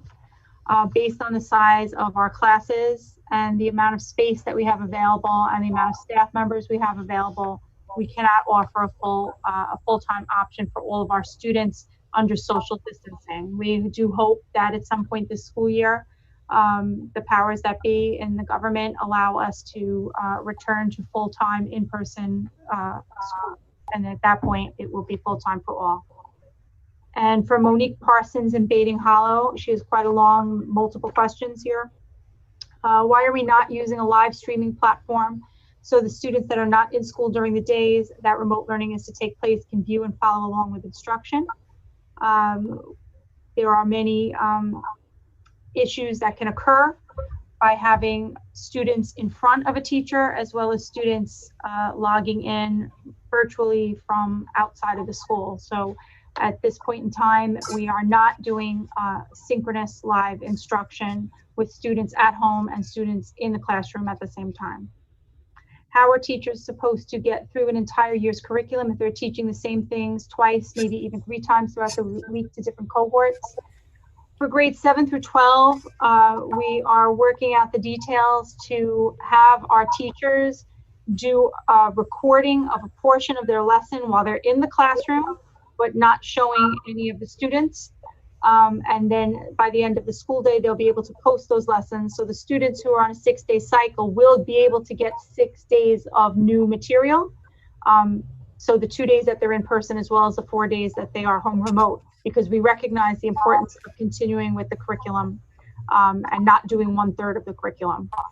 For elementary, when the students are in person, the teacher will be setting them up so that they can continue their schoolwork at home. There will be, and I know you have a question here later on as well, it'll be some remote, but it'll also be work that the students can do without having to be looking at a screen all day long, because we know that it's very important for students to not be on that screen all of the time. We are working on an option, not an option, a way for our elementary students to be able to check in with their teachers if they're home, a live check-in with their classroom teacher on a daily basis. So if they're in person, they'll have the teacher with them all day, but 3 days that they are not in person, the teacher will be able to do some form of a check-in where the students can see the teacher's face and the teacher can see the students. But we ask for the community's patience, because the teachers, when they have students in front of them, they need to be supervising and instructing those students, and it's difficult to do 2 things at the same time and to be checking in with students who are home. So this is not an ideal situation. We wish that we could have 5-day-a-week full-time instruction, and we certainly hope that we get to that point at some point this school year. She asks about attendance taken via eSchool. How do we keep students accountable at home during remote instruction where they are simply to log on and complete worksheets? We're not saying that they're just going to complete worksheets, and we're working on a mechanism to take daily attendance for students that are home as well as the students that are in person. For remote learning days, either during the combination schedules or remote learning only, students must log into the learning platform, Google Classroom for grades 3 through 12, Seesaw for grades K2, and complete the posted assignments on a daily basis. Students who do not complete the posted assignments for a given day will be marked absent in the student management system, eSchool, for that day. So I think that's part of the comment about the attendance. Why aren't we using an in-person platform? I mentioned that earlier, that we're not using an in-person platform. We're not doing live synchronous instruction all day with students at home and students in person. In last week's meeting, you specifically stated that younger students would not be asked to be in front of the screen for 3 days. I just mentioned, explained that. So attendance will be taken by the work that's completed, as well as the time that the teacher is able to do the check-in with the students who are on remote learning. I hold various teaching certifications. I have a master's with literacy emphasis, along with a bachelor's in child study, regular and special ed, a bachelor's in speech pathology. And I will tell you, I am not equipped to teach my 4th and 7th grader at home. What does that tell you about parents, caregivers that don't have that type of education and experience? It is unfair that the district is not fully equipped and ready to handle remote learning for the students, parents, caregivers, and teachers. If students will be remote, even for only one day, the district should be prepared with curriculum, platform, means, and accessibility that promote learning for all students in that environment. That includes, but is not limited to, giving students access to an interactive education with their teachers Monday through Friday, giving teachers the ability to interact with their students during the times that school should be in session, giving parents materials to follow curriculum and guidelines, allowing times and accessibility for parents to interact with teachers, administrators for a Teach the Teacher forum, providing such students does not have the access to a laptop, a Chromebook, and not an iPad. Yes, what you said is the frustration during this learning situation. We are looking to provide workshops for parents to give them additional support. Our teachers have been fabulous with supporting each other. We know that if we ask them to assist in providing some support to parents, we will have some teachers who are interested and definitely capable of doing that as well. We are looking to provide iPads to our K2 students and Chromebooks to grades 3 through 12. The teachers feel the apps that are used for learning for K2 are easiest for the students to access with an iPad. If a family of a kindergarten through 2nd grader would prefer a Chromebook, we certainly can make that accommodation. However, keep in mind that it is easier for the teachers as they're trying to support your students at home to have the same device in front of them, and they could take screenshots and walk them through. The teachers in the spring, they spent lots of hours at all hours of the day and evening helping families access technology and navigate the different programs. But we are prepared to provide additional support for parents. We want this to be as successful as possible given the difficult circumstances that we're under right now for instruction. We wish it could be different, and this is a statewide issue, certainly a Long Island issue. And I meet with colleagues in neighboring districts, and we're all struggling with this. And this is something, as if we have new ideas, we're certainly open to implementing them. So thank you, Mrs. Parsons, for all of your questions. Mr. Schneider, you want to start bringing the people in from the waiting room? Okay. Can I just say something before we bring anybody in? Sure, go ahead. I just, I want to apologize for my statement about the virus. My anger got the best of me. I said something I probably shouldn't have. I'm just very frustrated about the whole situation we've been put in, that our lives have been completely turned upside down. Or when we've had other viruses that come through this country that have been much more detrimental, and I'm just very frustrated with everything. And anybody who has lost somebody because of this virus, my deepest sympathies. Again, I apologize for my statement. I just let my anger get the best of me. Thank you. Thank you, Mr. Dorr. Mr. Schneider, you could start opening the guest room.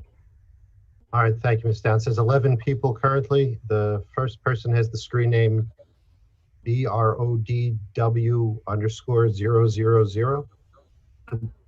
Okay.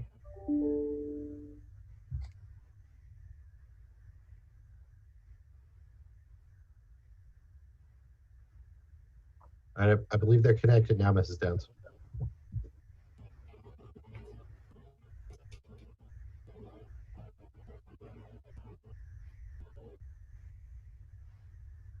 Mrs. Downs, do you want to welcome a person in? Well, yeah, but I don't see their name. You can't see it? They're there. the screen name is BRODW_000. Are you on? Yep, I am on. Can you hear me? Yeah, who is this? Hi, it's Allison Matway. Sorry, I'm on my home computer and I don't know what it's called. Hi, Allison. Good evening. And I would like to thank all, oh, sorry.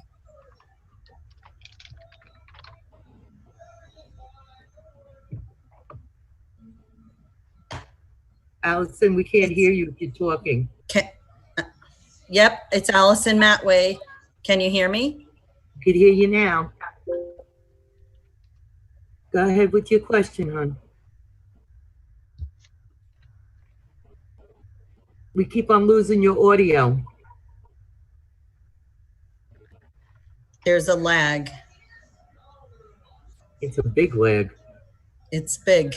Mrs. Matway, you need to turn the audio off of YouTube and just listen to the meeting through Zoom in order to participate without the lag. Is that better? Got you now. You got me? Yes. Ma'am. Okay. Sorry, I didn't shut these YouTube. Thank you, Mr. Schneider. I appreciate your reminder. Do you need to welcome me or am I good? You're welcome. You're okay. in. Okay.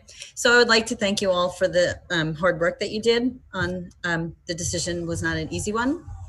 However, and I am a big supporter of the board and the district. I had sent an email back on June 24th, I believe it was, after the budget failed the first time. And I had suggested that the board at the time, minus Mrs. Healy, when we still had Greg Meyer as president, that you guys make cuts and put up a budget that the community could support, because I knew, as someone who voted yes, that no one would vote yes for this budget. It would fail again because we put up the same budget and people were angry. So I just want to go on the record. I'm not an I told you so kind of person, but I feel like we are in this predicament because we chose not to make even a single cut to reach out to the community and say, we're doing what we need to do. And now the kids are suffering, losing sports and clubs and music and what they're losing. And my second comment is to Mr. Dorr, that I am extremely offended by his comment calling it a made-up virus, and his retraction to apologize for a made-up virus, saying that there are worse viruses in this country when there are not viruses that have claimed the lives of 160,000 Americans, several of whom I personally know. So I find that offensive, and his non-apology I find another kick in the gut. So just would like to make that clear as well. I know that the decisions were bad, the options were difficult. However, the budget that was re-voted on was based on a contingency budget where sports and clubs and music and all those things were lost. And, you know, the community still supported that. And I guess that's where we are. So I thank you all for your time and your effort, and appreciate what you guys tried to do, but here we are. Thank you, Ms. Matway. Next. Okay, the next person is Leah Petrignani. Leah, you there? Hold on just a minute, Mrs. Down. The audio is connecting. Okay.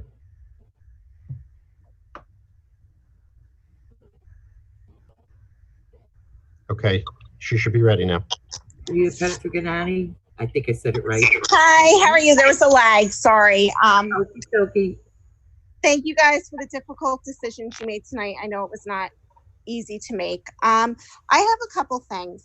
My concern is that we're being asked to make a decision by the 17th before any community meetings are held. How are we supposed to make a decision without knowing exact details of everything that's going to be happening in each building? There comes a point, Mrs. Petrignani, that we need to move the survey forward. We need to have a handle on how many people are looking for full remote instruction. And once we have that information, we can fine tune our plans. Which I understand, but how are parents going to make a decision whether they're going to opt for full remote or in-person instruction without knowing all the details and being given an opportunity to ask the questions. That's very unfair to parents to be placing them in that situation.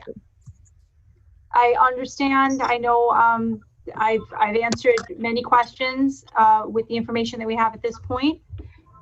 It just depends on the numbers of students that request, families that request full remote learning for their students will help us determine what our staffing situation is going to be. All the districts were all facing the same issues, and I wish I could give you a better response than that. I can tell you that full remote is not going to be the same as in-person instruction, and the in-person instruction is 2 days a week. So until I understand that, but full remote should be the same due to having a quality of education for all our students, correct? I mean, it's not my daughter's fault that she has a medical condition that could possibly prevent her from going into the school. She should be provided by the district that we pay heavy taxes for with the same education that other students are receiving as the best of the district's ability. And as a parent, I can't make that decision for my child until I know all the details of how it's going to be handled in our exact building. Again, all I can do is encourage you to complete the survey, and once we have a better idea of the numbers, we'll be able to make more specific decisions. I understand those that have medical conditions, and we're going to do our best to support the students. The 2 days a week in-person instruction is not the best option either. No, none of these are the best option, but I mean, you can't make that decision as a parent. I mean, other districts on the island are having teachers just strictly devoted to virtual education. And we may have that as well, but we're waiting to see what our preliminary responses are to the survey before we can finalize those decisions. But those I just don't feel you're going to be able to get adequate responses to the surveys when parents don't fully know. I've spoken to many parents today. They're like, I don't know. We don't know what the plan is for testing like Cuomo wants. We don't know what the plan is for this. The plan is for that. Like, you have a lot of parents in the dark. We have some information in the remote plan, and we have more specific information that will be up later this week regarding testing. Obviously, the school district does not do COVID testing. We partner with the Department of Health. We have a plan for tracing. But there also is more information that we're waiting for from the Department of Health to give us more definitive guidance as to what's going to happen if there is an outbreak in the school. And it could certainly happen, and that could happen within the first few days of instruction. We don't know. I mean, it's happening all over the country within the first few days of instruction. So I think part of what we're going to learn is how the other states that have started to go back already, how they're handling things. That's a benefit to New York for a September start. It will give us some information from other places. There's no, if there was an easy answer here and a very clear, definitive answer, I would certainly give it. But this is unknown, uncharted territory, and we just appreciate if everyone can complete that survey as best as they can. That will help us with our. And if parents complete that survey and they say they're going to be sending their child, are they able to switch before the beginning of the year to full remote once they know more information? We've taken the position that we're not making people commit to a specific amount of time. So, we'll look at that as a case-by-case basis. I don't want to commit to something now, but we can certainly talk to anyone who's looking to make a change. Okay, thank you. Thank you. Thank you. Bye. Bye-bye.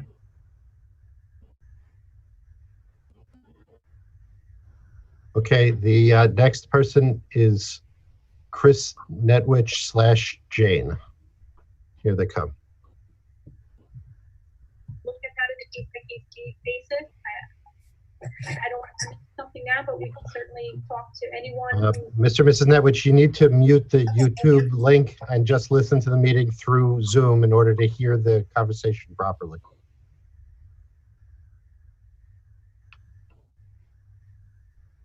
Are you there? Hi. Can you hear me? Yes, ma'am. Hi. Where do I begin? I just want to say that I know this was a very difficult decision, and I I just am truly just upset with the community for voting no 2 times for our children. It's just very disheartening to see what is happening here. And I'm really asking for the district, and I have asked the town. I think we need to try to bridge this gap and work together. And my question is regarding the sports and the music. If sports do happen, is this, you can't go back into the reserves at all now, with being that you've approved this contingency budget at all? If, say, in the spring sports do happen, can you at all, if you decide it's fiscally sound, to go back into the reserves and try to do at least varsity sports or some music programs? Is that a possibility now at all, or is that totally off the table? Mr. Schneider, what's your position on that? I think it would certainly be, legal. But, you know, I think that, I believe Dr. Kokunis had said that the best step here may be to get into December, January and get a clearer picture about what our expenses are going to be this year, and have a clearer picture about how much we're going to end up with. I know that using the unappropriated fund balance for regular contingent expenses, Mr. Ranieri, you agree with me that would be a legal thing to do? It would be legal, yes, legal thing. Legal. I don't think it would be financially advisable, but we could look at the possibility of what's unencumbered in the regular budget, covered by the revenues that we have without having to go into reserves in December or January, once we figure out, you know, once we have a clearer picture than we do now about where our expenses are going to be. Mr. Schneider, if I may too, just add to that in terms of Mrs. Netwich's question.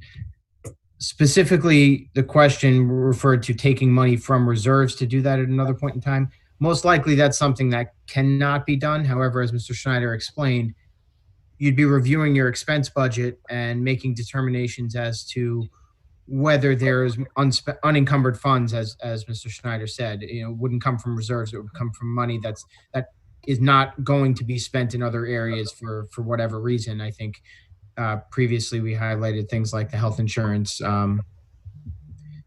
costs that might not be what were budgeted, or something else along those lines.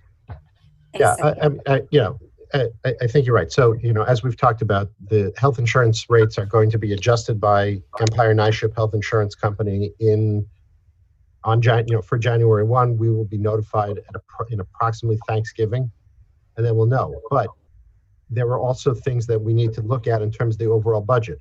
Are we going to be able to end the year with enough unspent money, like we were talking about earlier in the meeting, to meet the 21-22 appropriate fund balance needs? Are we going to be able to restore money into the reserve so that we can withstand another rainy day when it hits us next year? I understand. Thank you. Again, I do appreciate this was a very difficult decision, and I don't, oh, sorry. Okay. Thank you. Thank you. Have a nice night. You too. Okay, the next person just has the name of the letter C. I just want to remind everybody that there's a 3-minute question. You have 3 minutes. Okay, letter C. Can you hear us?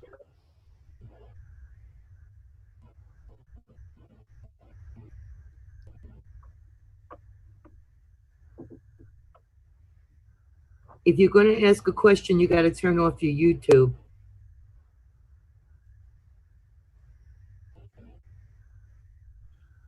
All right, Ms. Downs, I'll put this person back in the waiting room, and we can come back in a second if that's okay.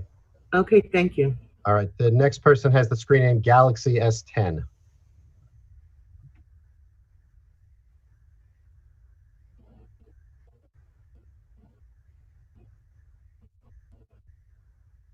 Hi, Galaxy S10. You have a question? He's still His connected. audio is connected. Okay. His picture's there, but no audio as of yet.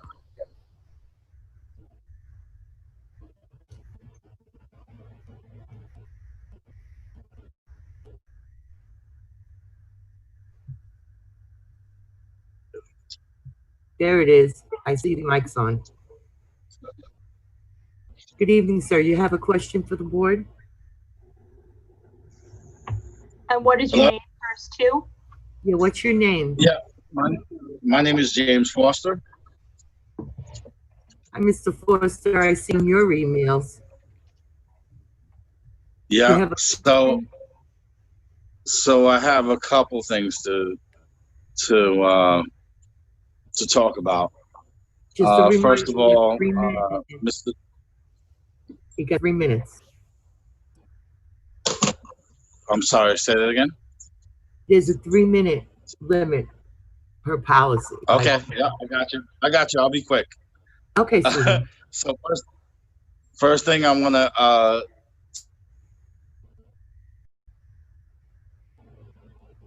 You just froze. Who had with your son, they've been in the trenches and they understand what Riverhead Blue Waves football is all about, and I appreciate you. Mr. Wallace, I have coached your son through the youth league, and he's a heck of a kid, and I just want to tell you that the failure of the community has left us in such a difficult position, and I couldn't fathom today that Riverhead sports would not be part of the community. I was a player in who knows how long ago, and so I was a part of the community, a part of the program, and my sons are now part of the program, and that tonight has ended, and it is sad. It is sad, very sad. And I don't really have anything for you guys other than I am very disappointed in our community, and you guys did the best that you can do, and I understand you guys were up against it, and there was some go-between that was at times heated, but I appreciate you guys, and again, all I could say is it's a sad day in Riverhead. Thank you, Mr. Foster. We're all upset.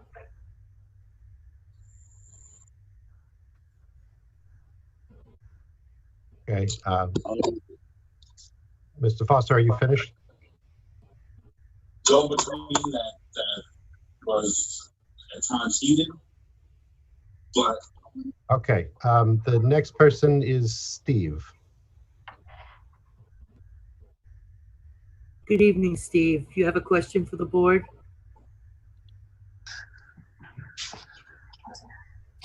Guys, Hi, Steve. Good evening. Can we have your full name, please? Sure, Steve Lagnina, Aquabog. So last meeting I had posed a question regarding the Town of Riverhead's Industrial Development Agency, and my apologies for kind of creating, I guess, a little bit of a stir at the end there, but the reality is that I wanted the community to really understand what tax abatements mean in our community. You know, as a parent and community member and a taxpayer, it's frustrating to learn that there was $2.7 million in tax abatements that reduced the revenue of the school district by $2.7 million in the 2019-2020 school year. And right there is the money found to provide all of the sports, all of the programs, everything that you had to cut tonight could have just been found right then and there if the town of Riverhead was held more accountable when it comes to the abatements. Now, I am a person that does believe in a strong economy, and abatements are certainly beneficial, but not at the expense of our children.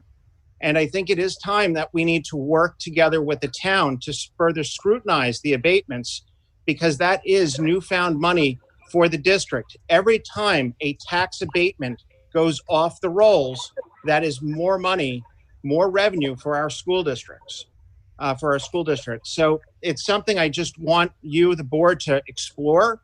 I cannot thank you enough for really taking the time over the last couple of meetings to just try to navigate these waters. I don't envy you. I appreciate all that you do. But it's time that the town needs to also feel a little pain, and there needs to be a recognition that they work hand in hand with us, and they need to be part of the solution. It just can't be keep cutting. Thank you. We've been to the IDA meetings. IDA works separate from the town. They're all of their own. Town does not control them. They control themselves. We have been there, myself, Mr. Dorr. We have been to their meetings. We sat down with them. We have asked them. We've got up and said, please make sure you can keep the school in mind when you're making these deals. And it just falls on deaf ears. Yeah, I do believe, though, that the town is in part responsible, because I believe they're the ones that appoint the IDA. Now, I might be wrong in that, but... Yes, they do appoint them. However, they work separate. The town board cannot tell them what to do. They have their own rules. Another thing also, if we've been told, if we don't have an IDA here in our own town, that these businesses and these contractors and stuff would go to Suffolk County IDA. And we've been told that it would possibly be worse. However, there's other towns, I believe Southampton IDA is the town board. So there are different ways of doing things. And yes, I'm total agreement with you. The time is up. Total agreement with you that something has to be done about the abatements, because we have lost a lot of money, not just this year, but in many years, a lot. And I thank you for your comments, and definitely we have the Intergovernmental Committee, and we will stay on the IDA. I appreciate it. Thank you. Thank you. Okay, the next person is Bicon Fideli.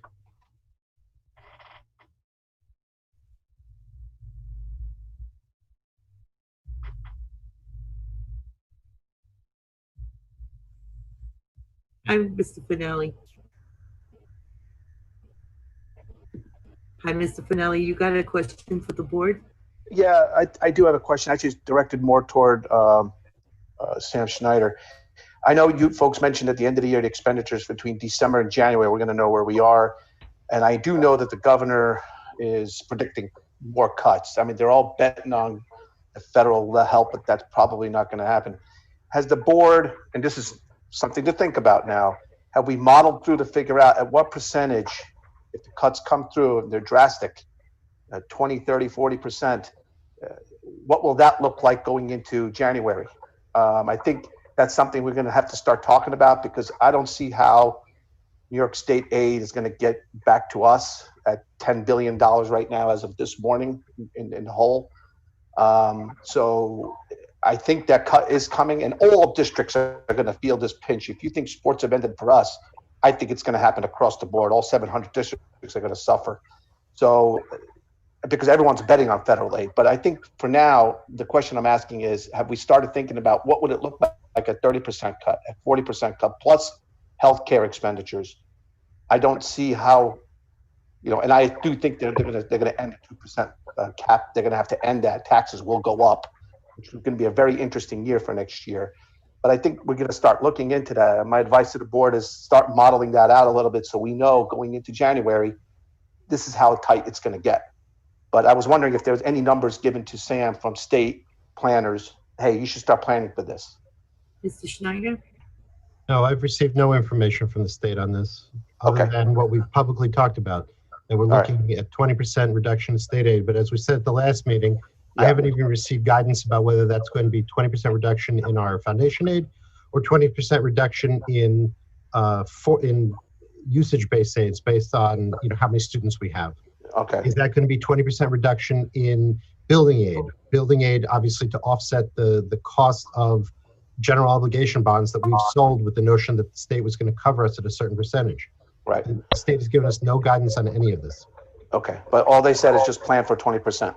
They haven't even said that. I mean, that's all coming through professional organizations, New York State School Boards Association, Association of School Business Officials. The state has provided no hard and fast guidance. We know it's coming. It's why, I believe the board voted to put money into reserves last year. And that's why I think it's smart to guard zealously that unappropriated fund balance, so we're not left with the position of having to make even more drastic cuts than we already saw this evening, which hurt everybody. Badly, right. To have to do that. All right, thank you. That's all I need to know. Thank you. Thank you. Okay, the next person is Mary Mackey. Miss Mackey coming in.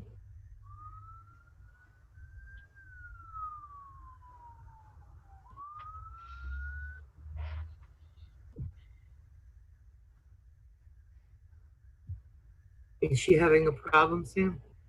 It says connecting to audio. I don't even see her. There's one other person in the waiting room. We could put Ms. Mackey back in the waiting room and try again in a moment if you'd like. Okay, let's try.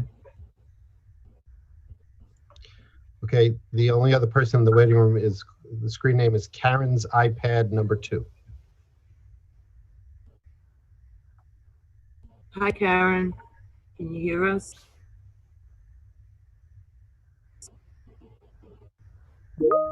It looks like her audio is connecting. Okay.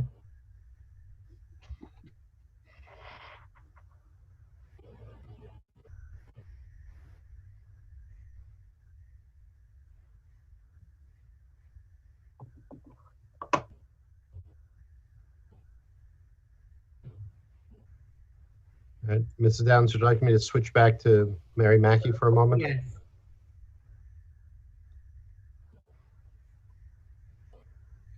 All right, one more shot with Mary Mackey. Hi, Miss Mackey. Can you hear us? Can you hear me? Can you hear me? Yes. We got you. Okay, thank you. Thank you for all your efforts tonight. I know that it's extremely difficult on what you're doing. And Mary Mackey from Calverton, by the way. I have 2 questions. Have we heard anything from the town of Riverhead or the supervisor regarding the property tax bill? And second question is about the reentry. Will bus drivers have masks on the bus to offer to children that do not have masks at the bus stop? Yes, Mrs. Mackey, I could speak to the second question. Yes, we have a plan. All of the drivers will have masks on the bus. So if a student attempts to get on the bus without a mask, we can provide a mask. And then Mr. Schneider could speak to the town question. We received payment from the town of Riverhead this week for $5,857.02. So they still owe us $4.1 million. Okay. I would like to have the town of Riverhead more accountable. I've reached out to the supervisor. I did email the board when I did that. I will keep trying because I think that the supervisor and the board need to be on the same team for our students, and I will continue to try to do that as best I can. But I've reached out to her, so I will continue to do that, and I'd be more than willing to participate in any task force or communication between the two. I would be happy to do that. And again, thank you for all your efforts tonight. I'm, just as upset as everyone else, and it's not an easy night and not not a good night for our students, faculty, staff, board, community. So a group of us worked tirelessly to try to get this budget passed, and the community spoke, so sadly.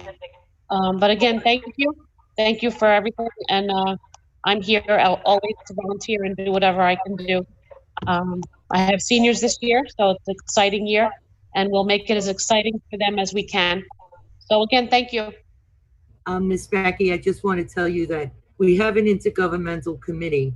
We were waiting to get through all this, the reopening and the contingency and everything before making an appointment with the supervisor. We are planning on that. So just to let you know, we're not forgetting about it. We got a lot of things to do between now and September. So we were just putting it on a back burner for a while. Thank you very much. Thank you all. Thank you, Ms. Mackey. Okay, the last person is Karen's iPad number 2.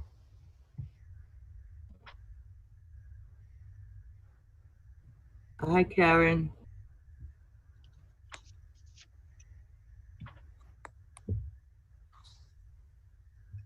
Mr. Snyder, was C still in the waiting room? No, but somebody else has just joined the waiting room now. C is not there, but there's another person. Karen, can you hear us? Are you there?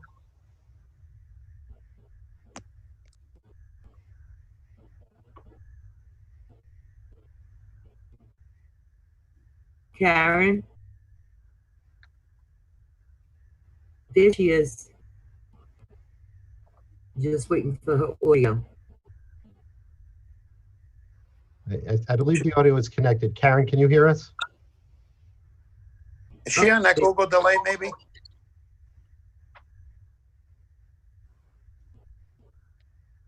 Karen, try again.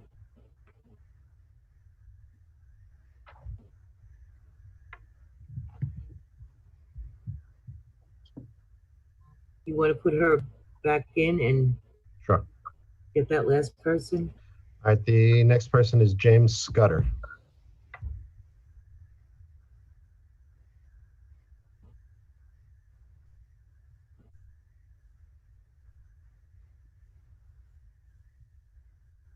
Mr. and Mrs. Scudder, are you there?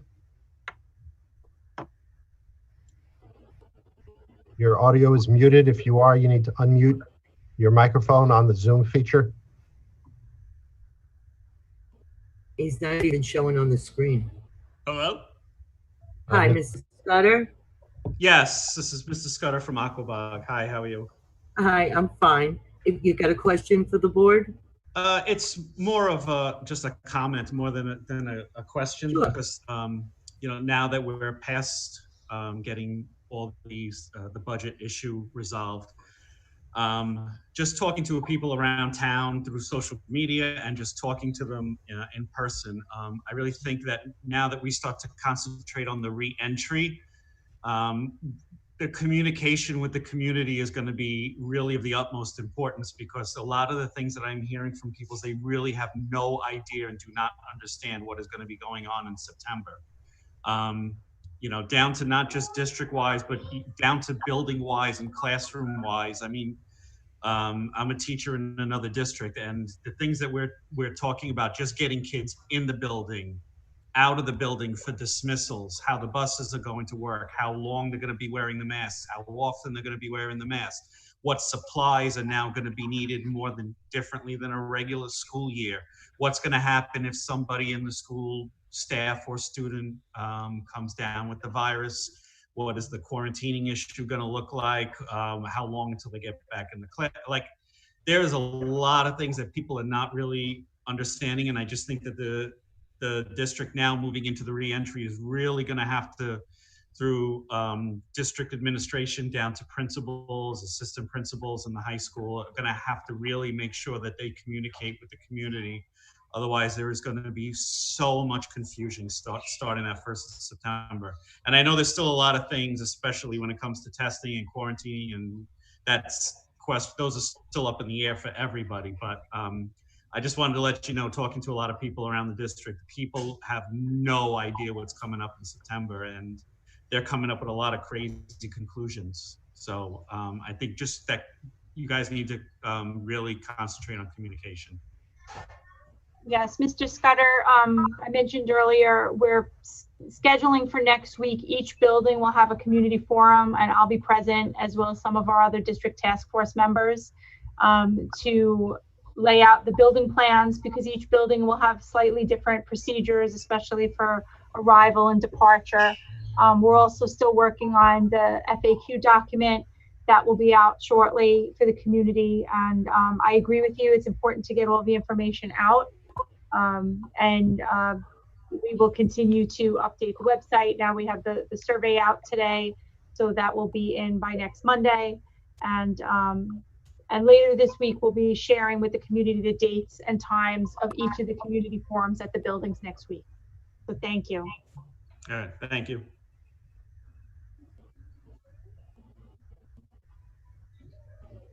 Okay, let's just try that Karen, and then that could be it. Karen is not in the waiting room anymore. Mrs. Downs, Karen is not in the waiting room anymore. There is somebody else in the waiting room, but Karen is not there anymore. Is she still there? No, the other person is still there, yes, but not Karen, no. You want to try that other person? Okay, this is, that'll be the end. That'll be it, okay. So this is the final person. This is screen name Jay Arns.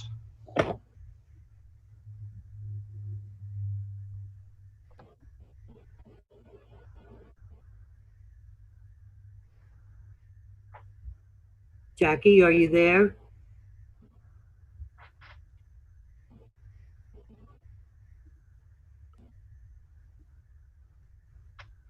It says, Ms. Downs, it says still connecting to audio. Okay.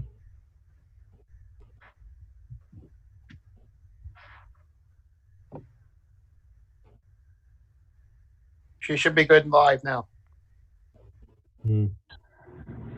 Yep, okay. All set, Mrs. Downs. Hello? Hi, Ms. Arns. How are you? I'm doing well. Again, you know, commending all you guys for your great job in doing what is best for the students as well as you can. My question is real straight to the point, is the special education department. Can you give me a layout of what that exactly looks like for the students that are in the BSD program? Will they be transferred? What will they be? Because I'm hearing different things and I just want to get it from you guys. Ms. Stone. The self-contained students, including the BSD students at the high school, the secondary self-contained students will be coming into school 5 days a week. Okay, so, and will they be staying in the school, or what, you know, are they going to be, everything remains the same? They're going to follow a regular 8-period day schedule 5 days a week. 5 days? Yes. Okay. And the replacement for the retiring teacher, will there still be 2? Yes, there's been no reductions to special education staff, so everything will be at the same level it was last year. Okay, and they will not be walking around as normal, correct? The specific questions would be directed to Mr. O'Hara, the principal. Okay. If you're on the call next week when we do the reentry forum for the high school, feel free to ask that question at that time. But if you want to send him an email or give him a call, he can speak to specifics about that. Perfect. Thank you. Thank you.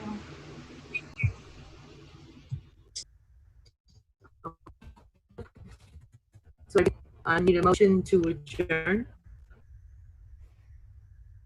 Motion. Thank you. I need a second, please. Second. Thank you. Mr. Wallace? Yes. Ms. Healy? I didn't hear you. Did you say something? Virginia? Thank you. Mr. Dorr? Yes. Thank you. Ms. Zahowski? Yes.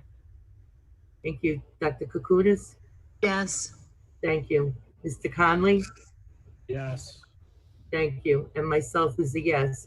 Good night, everybody. We did our best. Good night. Till next time.